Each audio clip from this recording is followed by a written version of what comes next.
All right, just recapping then with that. So what I've done there is I wanted to add, as I said, that soft, seamless texture. I want it to be quite versatile as well.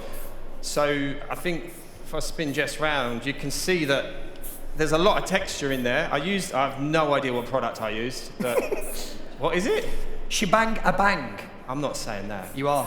I used a spray wax. Is it vegan? Can I use It is vegan. We only bought it on because we knew you'd have problems. your fingers before, like. It's all right, I'm plant-based, I eat honey. So I wanted to get that seamless texture in, as I said, but I also wanted to be able to comb the hair out, brush the hair out. I did have a comb once upon a time. And I wanted it to look seamless, which I think you can see through there. It doesn't look like a heavily layered haircut, does it? No? Okay, good. We're there.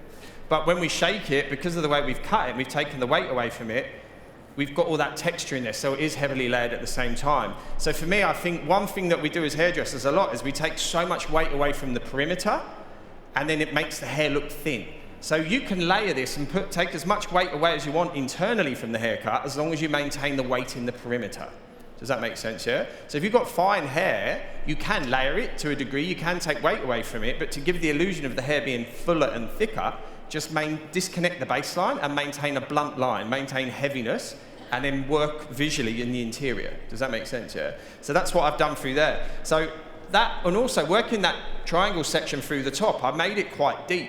So I'm visually blending in my disconnection, but not technically blending it in as well. So when we move Jess round,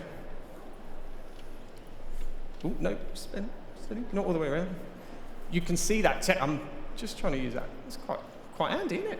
Yeah, it's like a mirror. Yeah, no, I keep thinking that. So I'm just getting that texture through that. Also with the fringe, I don't know if you guys saw what I did. I pulled it down, low elevation, and I just twisted it in my fingers, and then I used the croc, and I just cut off the length that I wanted, and that kind of gave me that short to long feeling through the fringe.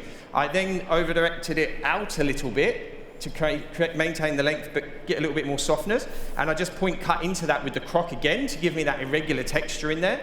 Did the same on both sides. Then I elevated the top up square from the head and I cut the point off of it, again using the croc, and I over-directed everything back into the middle following that guideline, and that's just dropped it down and just given me that nice soft kind of curtain fringe through there as well. Nice. And then I finished it with whatever Banger, shanga, bang, same but different dame bang.